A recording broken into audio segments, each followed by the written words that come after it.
Hello, my name is Jordan Providence. Today we have Adrian Vasquez. And Eileen Cordero. And Jim Hynes. the man of the hour, Jim Hynes. This is a special edition of the Ionavation Podcast. I thank you all for tuning in. Jim Hynes, how are you feeling today after your presentation? I'm feeling well. It was a nice presentation, gratified by the turnout, and nobody fell asleep or left early. So, Yep. probably they were earning extra credit if they didn't leave. Yeah, we all appreciated having you today. The first question that I had for you is, what was the most significant milestone that you have achieved, and how has that shaped your journey from that point forward? Well, the most significant milestone in business would be probably the founding of Colt Telecom. An amazing achievement in the end of the day for me and the people who did it with me. We started out with, there was no opportunity in Europe. There was totally monopoly provided technology, telecommunication services. And we came in and broke down that monopoly in every country with the assistance of the regulators who wanted to see this happen, but we were the first ones to come in and do it. And then the success of it was I would say I feel really good about what we did at Colt and a number of other areas. Neutral tandem was another really good original idea that took off and was very successful and continues. So I think Colt was one of the largest telecom companies in the UK, right? Colt. Well, there's only one telecommunications company in the UK when we got there. That was British Telecom, and then Cable and Wireless, but that was the international business outside of the UK. And then we became the first non-BT provider of telecommunication services. We buried fibers and connected point-to-point contact for the building. So we served finance. The finance business in London is clearly the business in the city of London. And we went after that business to connect them. They have huge connectivity requirements for point-to-point connectivity, instant communications, both people and machines. And so we came in knowing that was where we decided would be the first place to strike. And then we worked towards enlarging our network, our license, and our service, the ability to provide services into switched services. In other words, I can make a phone call to you, I can make a call to Saudi Arabia out of London through us. So we built switches. And then once you have that, you're basically starting to be a regular phone company, telecommunications company. But we provided services that BT did not. We high-speed communications back then, 1.5 megabits was mega stream, they called it, and that was our base service, that was their highest service. So we gave you 6 gigabits if you want, whatever you want. We had the fiber, we put it in. They had fiber, they didn't use it, or they put it in improperly.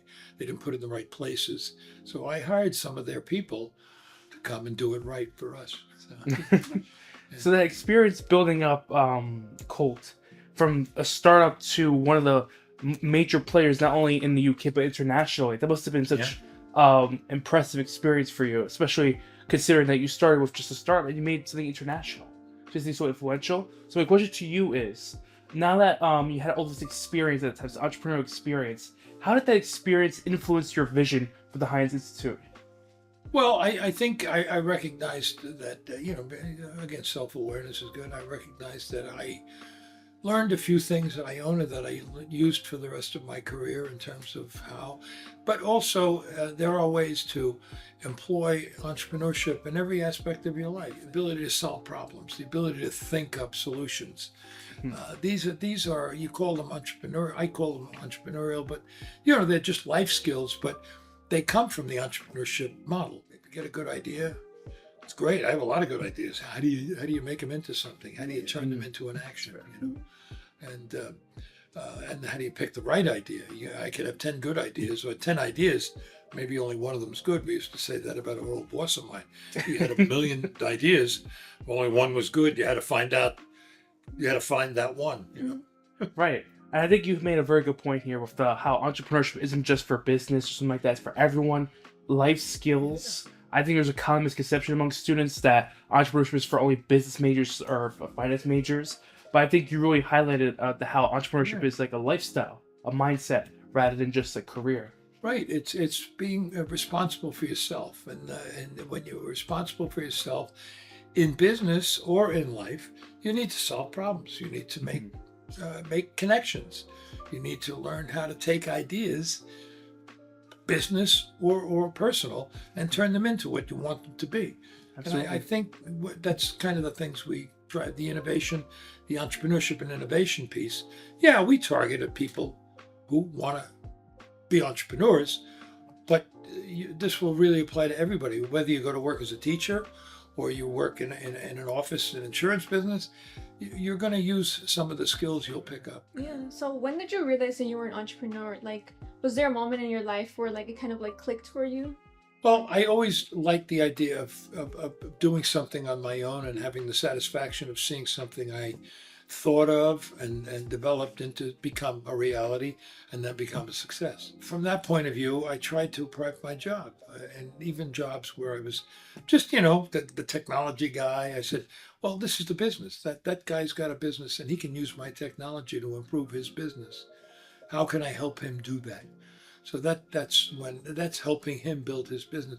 And from actions like that and watching how bright people used what I offered them, you say, okay, if he used it, there might be a business there for somebody else to use it similarly. And, just you watch that and you absorb it. I'm not saying, I saw the future, but I just absorbed it and you saw how things happen. Taking risks, I would imagine, is a very important factor in being an entrepreneur. Right. So as Adrian kind of alluded to before, part of what we try to enforce at the Hynes Institute is that you don't need to be like an entrepreneurship or business major to get involved in that kind of thinking. So I guess my question to you is that there are barriers that students face that aren't necessarily related to what they major in or what they know. A specific barrier that I'm referring to is fear and doubt. So how would you address fear and doubt in the context of like maybe building your brand or creating an idea or like bringing it to fruition? We used to call it FUD, fear, uncertainty, and doubt, Okay. because the uncertainty fed both. And you always have those things. If you're entering into something you've never done before or hasn't been done before, you fear failure. If you don't, there's always a certain amount of fear of failure. I mean, I think we all have that, and I think it's good because that means you got pride. You don't want it to fail. With that, or you don't want to go broke. I mean, it's all your money. but and doubt, the fear is there, okay, and the risk you take. You do everything you can to mitigate risk. I don't think you can ever eliminate risk. Okay, but you can get it to a point where it's acceptable. Otherwise, why would people invest with you? Or why would people buy your bonds? I mean, bond people, you look to borrow money from people. They're looking at it, they're taking a risk. You're taking a risk borrowing. They're taking a risk loaning it. So both sides, you come to the conclusion that they're going, all right, I think this guy's business is going to get there. So everybody evaluates risk and then accepts it. And if you never accept risk, you're probably just not meant to be running your own business or doing anything. Or maybe, how do you live life without taking risks? Go after a business, you look at it and say, I didn't see the risks.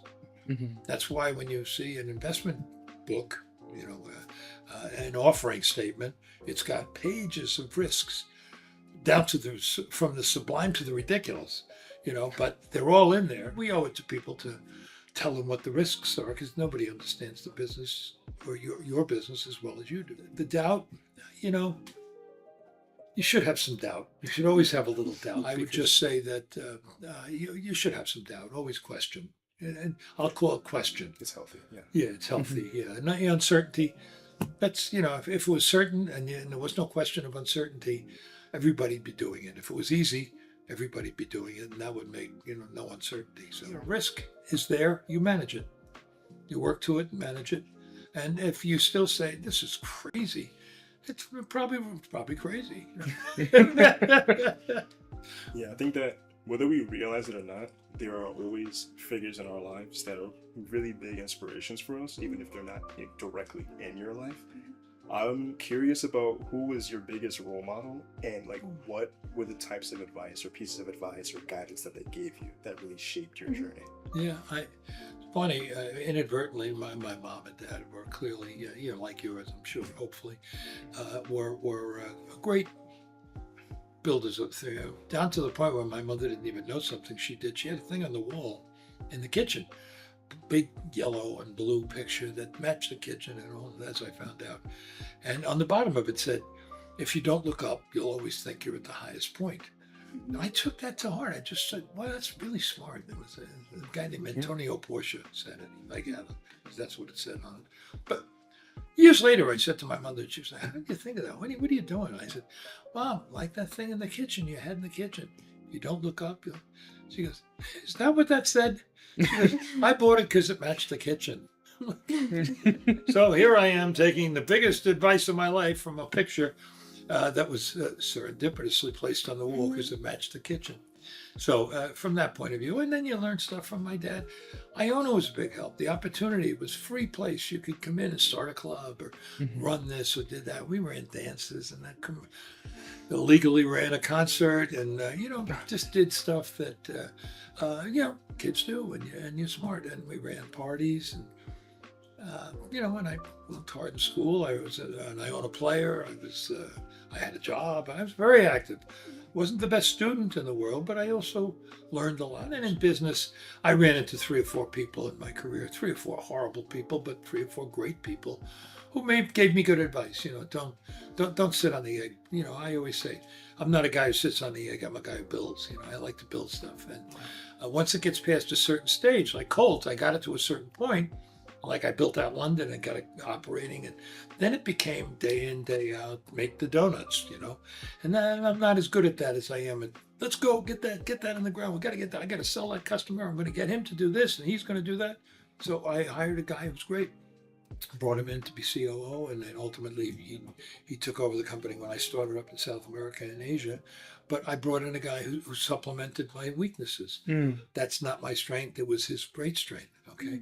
And he hated salespeople, so I forced him to hire salespeople. So we countered each other, and we're best friends. I mean, he was just honored up in Boston last week. I went up to the dinner and took a table with a bunch of people from the old company, brought them all together, and we had a nice evening. But without him, we wouldn't have been successful. Without me, it wouldn't have been there. Without him, it wouldn't have been successful. So know yourself, and recognize what you're good at, what you're not good at. And there were times we would argue, and invariably I would. One time I said at a company meeting, we're just talking, I said, we got to do this. No, don't do that. Do this. And he had just told him the opposite. So I could see him. He goes, so we take a break, and he comes up. He says, I just said this. No, man. I said, you're right.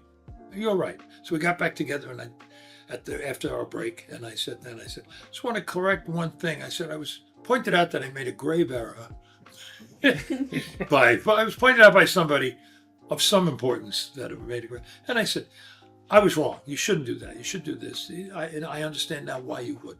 And everybody just looked at, thank you, because nobody admits they're wrong. Even if your people make mistakes, they're your people. Swallow it. And if it's a stupid mistake, that's hard. It's harder to say. This wasn't a stupid mistake, just a bad mistake. And corrected it, but I learned from that. That was a learning experience. I drove back there.